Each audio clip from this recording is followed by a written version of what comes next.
Salut à tous, on se retrouve pour l'épisode 3423 du Zap Image. On commence aujourd'hui en ce vendredi 19 septembre avec des anniversaires. Et on commence tout d'abord avec le gardien de but portugais du FC Porto, il s'agit de Diogo Costa. Il fête aujourd'hui ses 26 ans. On lui souhaite bien sûr un bon anniversaire. Kevin Danso, défenseur autrichien maintenant de Tottenham, il est à Lens la saison dernière. Il fête aujourd'hui ses 27 ans. Ou par exemple, tiens, Trippier, qu'on a pu voir jouer hier contre le FC Barcelone. L'arrière droit anglais de Newcastle fête aujourd'hui ses 35 ans. On continue, on va parler maintenant de ce qui s'est passé hier. Tiens, on va parler de Newcastle parce qu'on va parler de la Champions League. Et hier, il y avait cette belle affiche Newcastle contre le FC Barcelone. Et le Barça s'est imposé 2-1 du côté de St. James Park. Donc un stade très compliqué d'aller chercher les points. Il y a un petit rappel, la saison dernière, par exemple, le PSG a perdu 4-1 là-bas à Newcastle. Et le Barça, en tout cas, c'est victoire 2-1 avec un doublé de Marcus Rashford. De toute façon, les 3 buts de cette rencontre ont été inscrits tous en deuxième période. Donc doublé de Rashford contre un but d'Anthony Gordon en toute fin de match pour Newcastle. Mais ça n'a pas suffi pour revenir au score. Donc belle victoire pour le FC Barcelone qui commence parfaitement bien. C'était l'un des adversaires les plus coriaces qu'ils avaient à l'extérieur et il s'impose. Donc voilà, parfait bien sûr pour cette équipe espagnole. Donc 64% de possession de balle, 19 tirs, 5 tirs cadrés et 2 buts ont été marqués. À noter que Newcastle a 10 tirs mais 6 tirs cadrés. Ils ont eu un tir cadré de plus que le Barça mais seulement un but marqué. C'est-à-dire qu'il y a eu 5 arrêts de Juan Garcia qui a réalisé quand même encore une grande partie, le gardien du FC Barcelone. Donc concernant l'homme du match, il n'y a pas trop de surprise. Il a marqué un doublé, c'est Marcus Rashford qui a été élu logiquement homme du match. Début parfait avec le Barça en Ligue des Champions pour l'anglais auteur d'un doublé. Ça faisait je ne sais plus combien de temps, je crois plus d'1 ou 2 ans qu'il n'avait pas marqué, enfin moins 2 ans qu'il n'avait pas marqué en Ligue des Champions. Donc ça y est, il a pu remarquer.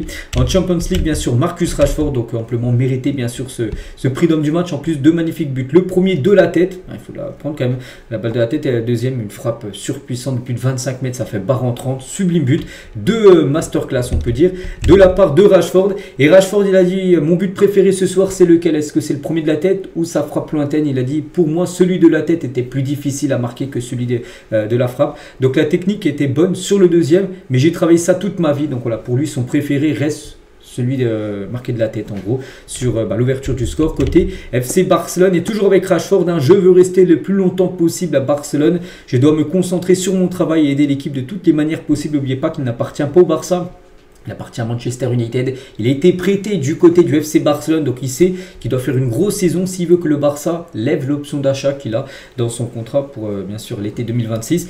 Donc voilà, en faisant des grands matchs comme ça, il marque des points pour rester au FC Barcelone. Bien sûr, parce que lui, son projet, c'était de rester plusieurs années du côté de l'équipe espagnole. Et Hansi Flick, tiens, le coach du Barça, sur Marcus Rashford, qu'est-ce qu'il a pu dire? Donc l'important est qu'il retrouve la confiance. Nous l'aidons pour ça. Je ne suis pas surpris parce qu'il marque à l'entraînement. Voilà, des magnifiques buts, des buts lointains comme ça. Donc là, il a reproduit cette fois-ci en match, Marcus Rashford. On continue avec Pedri aussi. Gros match de Pedri. Vraiment un métronome au milieu de terrain. Oui, c'est l'un des meilleurs milieux de terrain au monde. Peut-être le meilleur. Avec Vitinha, j'en sais rien. Mais c'est vrai que c'est du très très haut niveau.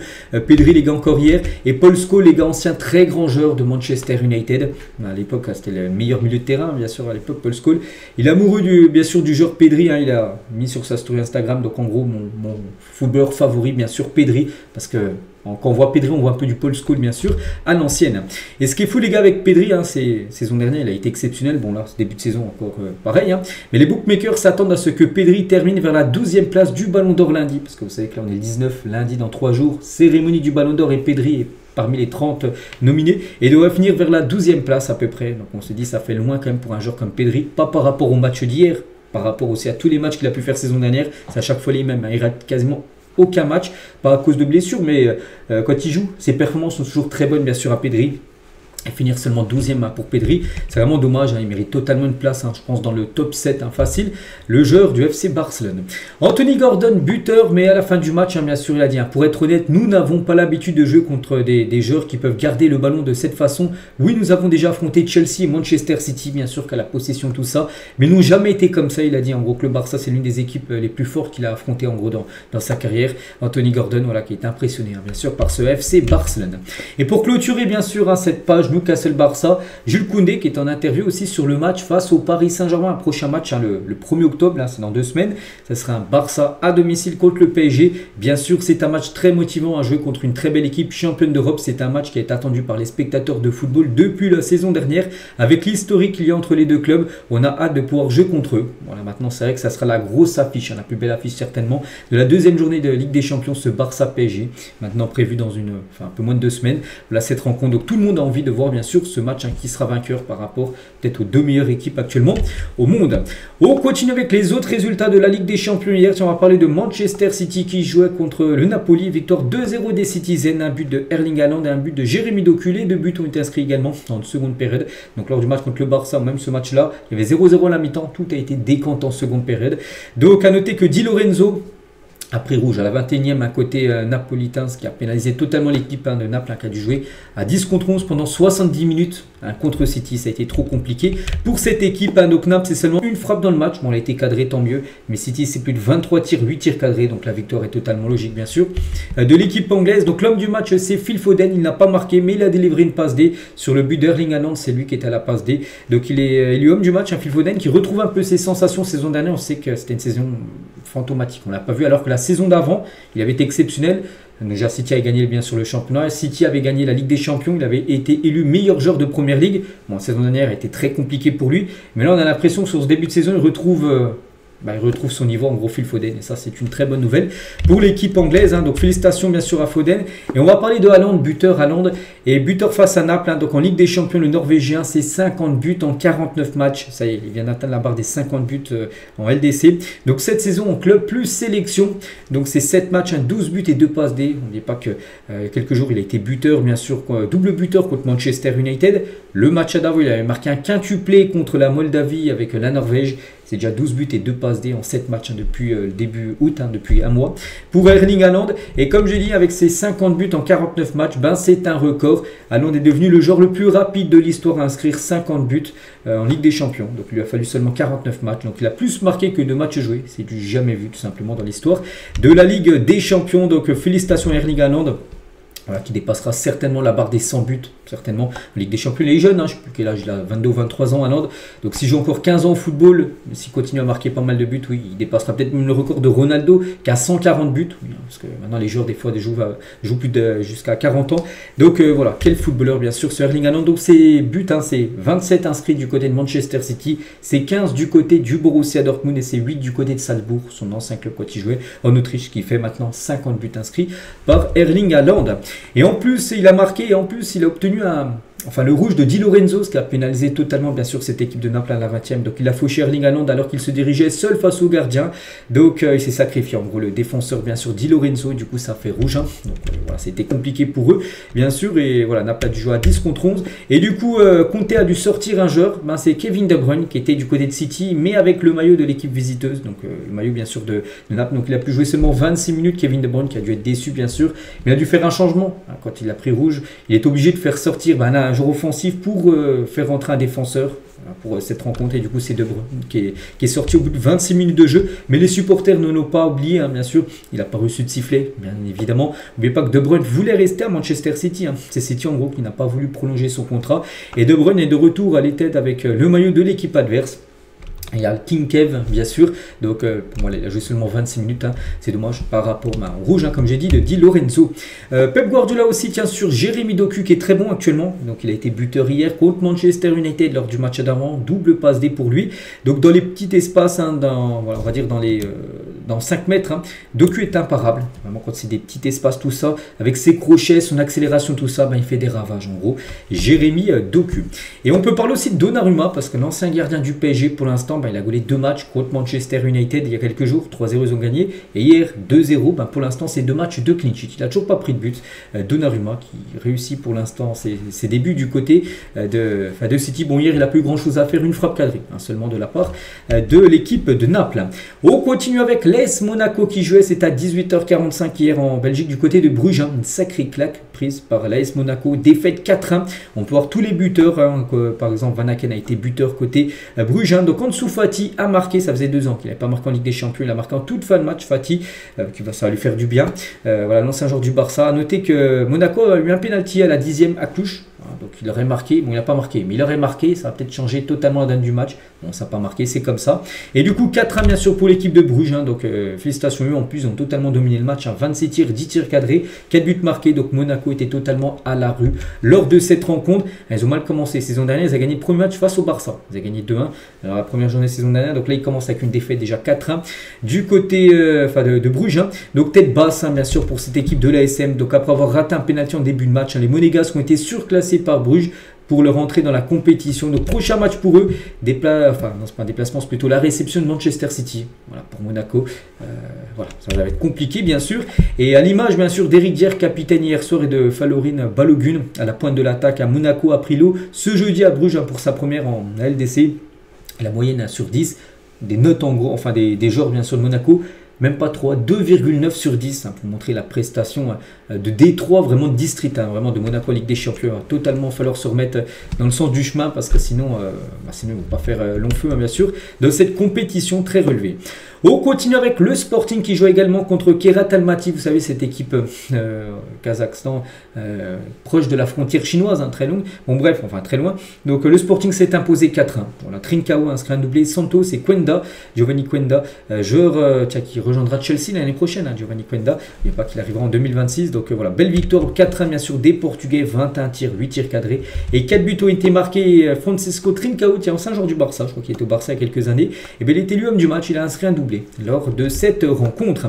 Et concernant cette équipe de Kairat Almaty, le record du plus long déplacement de l'histoire de la Ligue des Champions, battu à l'occasion de ce Sporting. Kairat Almaty, donc le club kazakh a paru 6923 km pour jouer face au Sporting. Donc voilà où est le Sporting, tout à gauche, bien sûr, au Portugal. Et on peut voir Almaty où c'est, bien sûr, comme j'ai dit, très proche. Regardez, il y a la frontière chinoise juste à gauche, enfin juste à droite plutôt.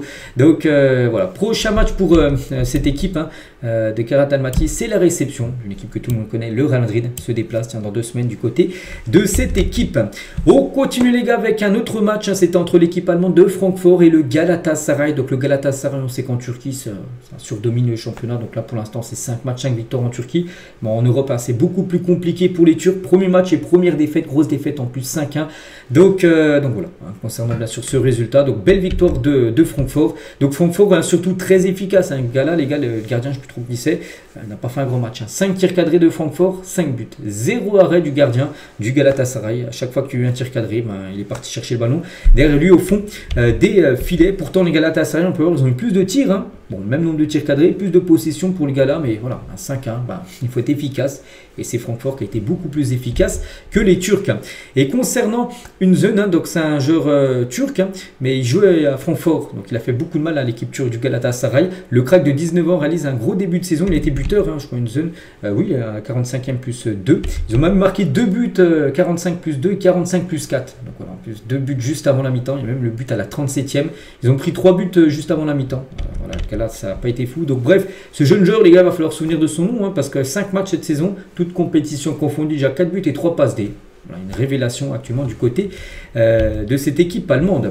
Et le dernier match était entre le FC Copenhague et le Bayer Leverkusen. Donc là aussi un match fou. Donc Copenhague menait 1-0 jusqu'à la 81e minute de la partie. Bon, après égalisation 82e de Grimaldo, ils reprennent l'avantage Copenhague, 87e. Et à la 92e, but contre son camp. Donc du coup il y a eu 3 buts inscrits comme dans les 10 dernières minutes de la partie. Et du coup partage des points entre ces deux équipes. Donc voici les statistiques du match. Et à noter que Grimaldo a marqué encore sur coup franc direct. Et voilà, 3 coups francs directs en 4 jours. Parce que lors du dernier match, il a réussi à marquer 2 coups francs directs. Et hier, il en a marqué un. Voilà, donc 3 coups francs directs marqués en 4 jours, pour le défenseur gauche espagnol. Donc voilà tout ce qu'à va dire sur les rencontres d'hier. Voilà, tous les matchs, bien sûr, ont été joués. Donc concernant le meilleur joueur de cette première journée de Ligue des Champions sur les matchs du mardi, mercredi et jeudi, on a le choix entre ces 4 là, donc Vlahovic, il a marqué 2 buts et une passe D lors du 4-4 contre l'équipe de Dortmund. Marcus Thuram doublé contre l'Ajax, bien sûr avec l'Inter. Rashford, bien sûr, doublé avec le Barça. Et Trincao, un joueur aussi qui a joué hier, doublé face à Kairat Almaty. Donc qui sera élu, j'en sais rien. On verra, il y en a 3 qui ont marqué un doublé, même Vlahovic, quand même les meilleurs stats, parce qu'on peut rajouter lui aussi une passe D en plus pour Vlahovic. On saura aujourd'hui qui sera le meilleur joueur de cette semaine de Champions League. Et le classement, donc c'est ça. Bon, c'était la première journée. Les équipes qui ont gagné sont devant, celles qui ont perdu sont derrière. Donc pour l'instant, c'est Francfort tout simplement qui est devant. Ils ont la même différence de but avec le PSG, plus 4. Mais bon, Francfort a marqué 5 buts. Et après, quand tu regardes plus 4, tu regardes celui de l'équipe qui a le plus marqué. Donc Francfort a gagné 5-1, le PSG 4-0. Donc c'est pour ça que Francfort est actuellement premier de cette poule unique, bien sûr, de 36 équipes. Donc le PSG deuxième. N'oubliez pas les gars, les 8 premiers directement qualifiés pour les huitièmes de finale, en recevant en plus au match retour. Et de la 9e place jusqu'à la 24e place, et ben c'est les barrages, le système de barrage, vous savez. Donc de la 25e place où il y a Marseille jusqu'à la 36e, c'est éliminé. Donc, pour l'instant, Marseille et Monaco seraient déjà éliminés de la Ligue des Champions. On est seulement la première. Il reste encore 7 journées, bien sûr, de Champions League. Concernant toujours la Ligue des Champions, mais féminine, parce qu'hier c'était les derniers matchs de barrage. Par exemple, le Real Madrid hier s'imposait 3-0. L'équipe féminine, voilà. Bon bref, voilà, maintenant on connaît toutes les équipes qualifiées pour cette nouvelle saison de Ligue des Champions féminine qui commencera là d'ici quelques jours. Donc en France, par exemple, 3 équipes, Lyon, le Paris FC et le Paris Saint-Germain sont qualifiés. L'Atlético, le Barça, le Real, par exemple en Espagne ou Arsenal, Chelsea, Manchester United du côté de l'Angleterre. Donc voilà, toutes les équipes qualifiées pour cette nouvelle saison de Ligue des Champions, bien sûr, féminine. On continue maintenant, on bascule sur le programme du jour parce que là c'est la Coupe d'Europe est finie pour cette semaine. Donc là, place bien sûr au retour des championnats. Donc aujourd'hui, tiens, 20h30 en Allemagne, Stuttgart contre Saint-Pauli. Voilà. Du côté de la Liga, il y aura un Betis contre la Real Sociedad ce soir à 21h. En France, les gars, Lyon contre l'équipe d'Angers ce soir à 20h45. En Serie A, il y aura un Lecce Cagliari. Et sinon, une journée de Ligue 2 qu'on parlera bien sûr en résultat demain samedi. Donc voilà le programme aujourd'hui en ce vendredi. On continue avec un gros match dimanche, donc après-demain. Le 21, la veille de la cérémonie du Ballon d'Or, il y a un Marseille-Paris Saint-Germain que tout le monde attend, je pense.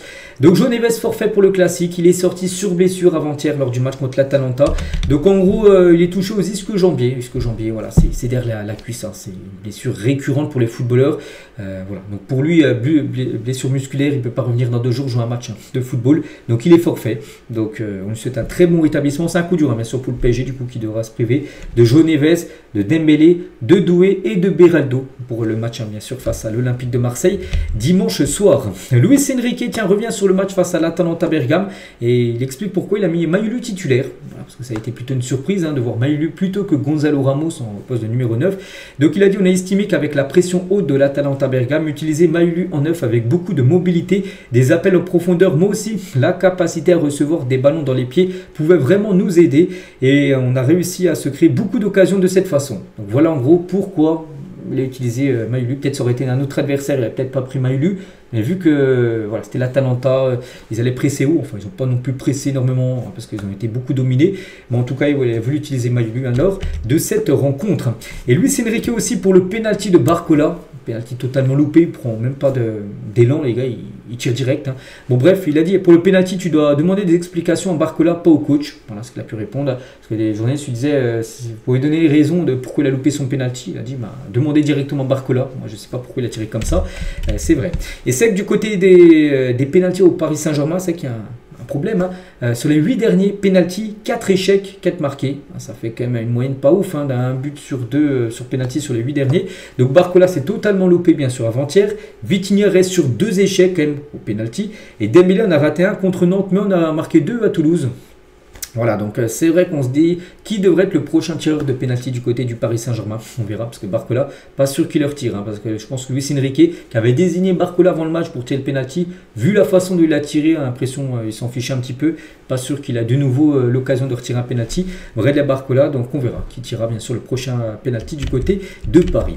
On continue aussi avec Lucas Chevalier, donc c'est très différent de la saison passée. Le ballon ne m'arrive pas souvent dans les mains, mais surtout dans les pieds maintenant au PSG, parce qu'avant, du côté de Lille, il arrivait souvent dans les mains, bien sûr. Maintenant, c'est plutôt du jeu au pied, vraiment, il est important, bien sûr. Donc, Chevalier a pointé la différence entre son rôle au PSG et au LOSC.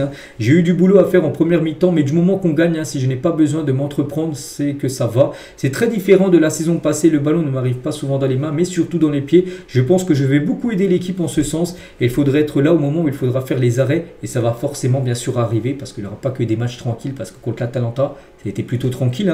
Je me tiens prêt, mais c'est plaisant de jouer avec ces joueurs-là. À Lille, à tous les matchs, j'avais des parades à faire, bien sûr, parce qu'ils subissaient beaucoup plus de tirs que du côté du PSG, qui domine bien sûr ses adversaires. Mais ça montre que j'ai évolué dans ma carrière et que je joue dans une équipe plus forte aujourd'hui. Bien sûr, on ne va pas se mentir, le PSG est meilleur que Lille. Donc voilà ce qu'il a pu dire, Lucas Chevalier. C'est pour ça aussi qu'il a été recruté par rapport à son jeu au pied. On sait que Donnarumma, ce n'était pas son point fort.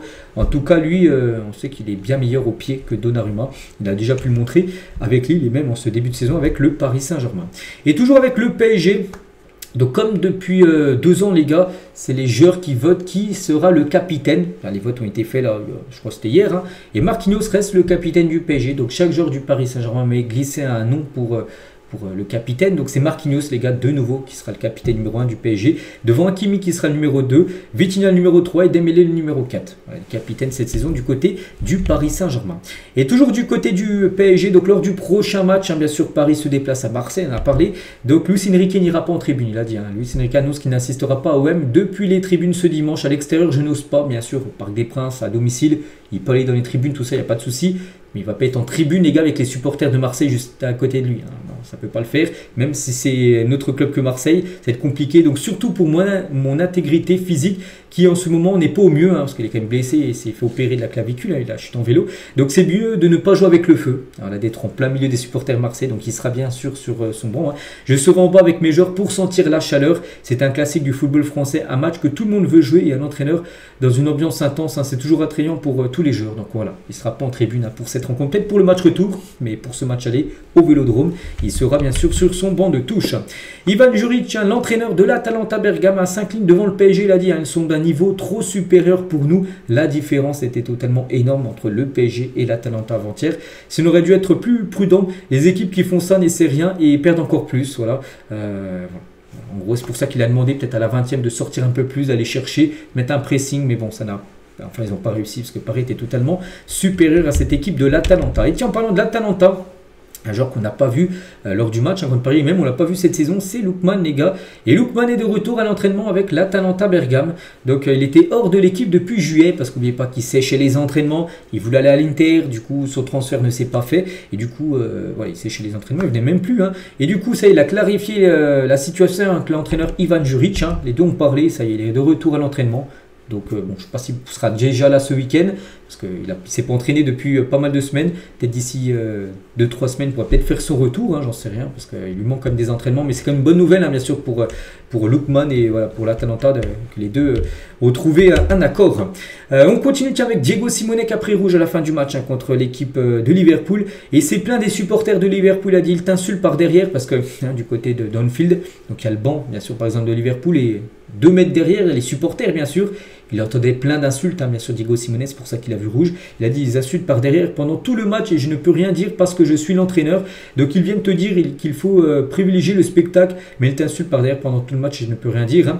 Ma réaction n'était pas justifiable, mais vous ne savez pas ce que c'est que d'être insulté pendant 90 minutes sans interruption. Les supporters derrière qui insultaient tous les noms, bien sûr, Diego Simeone. Et après le but adverse, hein, tu te retournes et ils continuent à t'insulter avec l'attention. Il s'est passé ce qui s'est passé parce qu'ils ont pris le 3, ils ont perdu 3-2 avec le but de Van Dijk à la 92e. Et dès qu'il a encore entendu des insultes, c'est pour ça qu'il a vu rouge. Enfin, bon, il a pris carton rouge et il s'est embrouillé, bien sûr, la même fin d'honneur à un supporter. Donc l'arbitre m'a dit qu'il comprenait. J'espère que Liverpool pourra améliorer cela et identifier qui a fait ça pour qu'il y ait des conséquences. Voilà en gros le coup de gueule hein, de Diego Simeone. On continue avec Thierry Henry à propos de Liverpool, bon, qui s'est imposé 3-2 contre l'équipe de l'Atlético, mais pour lui il est dit, hein, ils encaissent beaucoup trop de buts en Ligue des Champions, s'ils encaissent trop, c'est difficile de gagner, donc là c'est passé bien sûr, ils ont gagné 3-2, mais il dit que oui, offensivement ça marque, mais défensivement ils prennent trop de buts, cette équipe de Liverpool, et pour gagner, aller loin en Ligue des Champions, ça ne passera pas à chaque fois de prendre des 2 buts et d'en marquer 3. Donc c'est pour ça qu'il dit que la défense doit être beaucoup plus solide hein, du côté des Reds. Et toujours avec Henry, il parle cette fois-ci de son club de cœur, bien sûr Arsenal. Et finir deuxième ne donne pas de trophée. À un moment donné, il faut valider ce qu'on fait. Donc Henry en attend encore plus de Mikel Arteta. Soyons honnêtes, hein, il est impératif de gagner quelque chose cette saison. C'est indispensable. Je sais que les gens parleront du titre et je pense que ça sera une bataille entre Liverpool et Arsenal pour gagner bien sûr la Première Ligue. Hein. Mais il faut bien qu'ils gagnent quelque chose. Hein. On parle de ce qu'ils ont fait récemment, mais finir deuxième, hein, je crois les 2 ou 3 dernières années, ils ont fini deuxième, hein, la Première Ligue. C'est bien deuxième, voilà, t'es une grosse équipe, mais c'est pas premier, c'est pas de titre, hein, c'est deuxième, c'était vice-champion en gros. Donc à un moment donné, il faut valider en gros tout le travail fait par Mikel Arteta en remportant un gros trophée, que ce soit la Première Ligue ou la Ligue des Champions, peu importe, mais il faut gagner un gros trophée cette saison du côté d'Arsenal. C'est vrai que l'équipe est quand même très costaud hein, cette saison du côté d'Arsenal. On continue avec José Mourinho, c'est officiel, on en parlait ces derniers jours les gars, déjà qu'il avait été viré hein, bien sûr du Fenerbahçe, hein, parce qu'il avait été éliminé par le Benfica en barrage de Ligue des Champions et il rejoint le Benfica. Voilà. Parce que Bruno Lage, l'ancien coach de Benfica, mardi, ils sont perdus 3-2 contre Karabag et non, défaite voilà, défaite et du coup changement d'entraîneur. Donc voilà, comment dire, Mourinho revient sur le banc du Benfica 25 ans après parce que ça a été sa première équipe qu'il a entraîné le Benfica. Et il revient bien sûr Mourinho. Donc j'ai fait une erreur en allant au Fenerbahçe, déjà j'ai dit ça en direct. Hein, voilà. J'ai tout donné jusqu'au dernier jour évidemment. Entraîner le Benfica, c'est retrouver mon niveau. Et mon niveau, c'est entraîner les plus grands clubs du monde. Hein. Bon, après, est-ce que le Benfica est le plus grand club du monde? J'en sais rien. Peut-être pas dans le top 5, hein, ni dans le top 10, mais oui, ça reste une belle équipe bien sûr le Benfica. Mais quand même ça, je pense que les supporters du Fener, hein, on l'avoir un petit peu entre la gorge. Hein. J'ai fait une erreur en allant au Fenerbahçe. Bon, il ne disait pas du tout les mêmes propos quand il était là-bas. Bon, voilà, on le connaît hein, bien sûr. Le personnage José Mourinho. Et Mourinho, comme je l'ai dit, hein, donc voilà, donc il est au Fenerbahçe, il s'est fait éliminer par le Benfica. Donc là, il va maintenant au Benfica. Et Akurkoglu, qui avait marqué avec le Benfica, a été transféré 2 ou 3 jours après au Fenerbahçe. Voilà ce qui s'est passé entre le Benfica et le Fenerbahçe. Donc c'était les barrages, souvenez-vous, de Ligue des Champions. Donc il y en a, ils ont changé de club là, ces derniers temps. Bref, avec un autre entraîneur portugais, je ne sais pas si vous le connaissez, c'est Pedro Gonçalves. Hein, il est démis de ses fonctions avec l'Angola. Après 5 ans passés là-bas, hein, pourtant à 3 mois de la CAN, la CAN commence le 21 décembre prochain. On est le 19 septembre, là, dans comment dire, on va dire 3 mois et 2 jours exactement, c'est le début de la CAN. Et un nouveau coach va être désigné du côté de la sélection du Angola. Je ne sais pas trop, je me souviens pas trop ce qu'ils ont fait pendant la trêve. Les résultats n'ont pas dû être bons hein, parce que le sélectionneur est viré.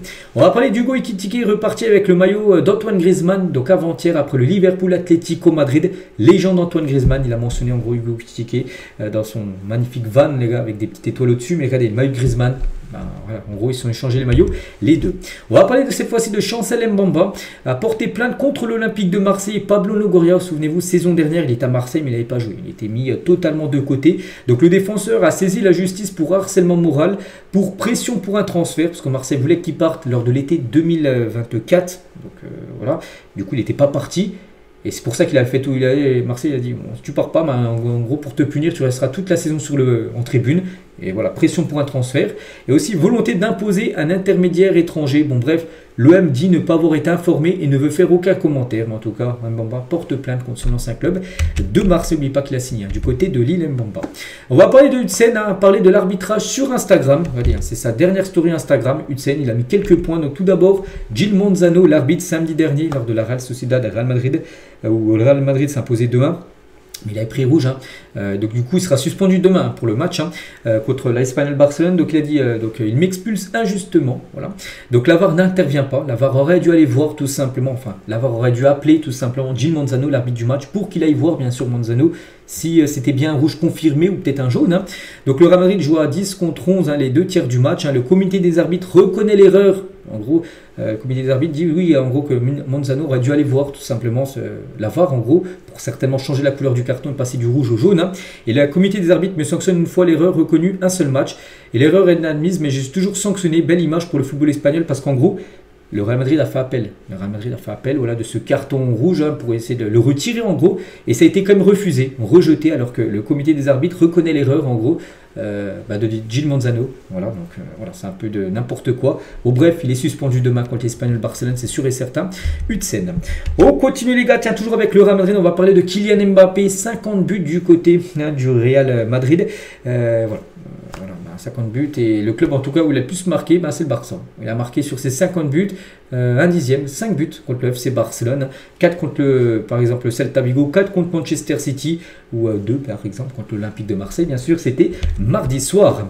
Officiel, le classement FIFA mis à jour après la dernière trêve internationale et l'Espagne passe pour la première fois depuis 2014 bien sûr à la première position. Les gars, l'Espagne est actuellement première au classement FIFA. Ils ont gagné une place, c'était deuxième, ils passent maintenant premier. La France gagne également une place, ils étaient troisième, la France passe deuxième, ce qui veut dire que l'Argentine qui était premier perd de place les Argentins. Donc Espagne, France, Argentine aux 3 premières positions. L'Angleterre, ça bouge pas. Le Portugal gagne une place sur le Brésil qui descend à la 6e position. Les Brésiliens, Pays-Bas, Belgique, Croatie gagne une place. L'Italie aussi, le Maroc également aussi. Et c'est l'Allemagne, les gars, qui fait un -3, qui descend à la 12e place. L'Allemagne n'est pas dans le top 10 et perd 3 places. Voilà, concernant ce classement FIFA voilà, qui a été mis à jour. C'était exactement hier, le 18 septembre. Donc voilà, nouvelle équipe, l'Espagne bien sûr, qui est actuellement l'équipe en première position. Et concernant les équipes africaines, donc voilà, par exemple le Maroc, hein, au classement FIFA, ils sont bien sûr à la 11e position, mais en Afrique c'est bien sûr les premiers, il y a une place. Donc le Sénégal à la 18e position du classement FIFA, il ne bouge pas. L'Égypte moins une place à la 35e. L'Algérie a perdu 2 places à la 38e position. Après on peut avoir la Côte d'Ivoire, le Nigeria, la Tunisie, le Cameroun, l'Afrique du Sud et le Mali, hein, qui perdent de place, 56e, les Maliens.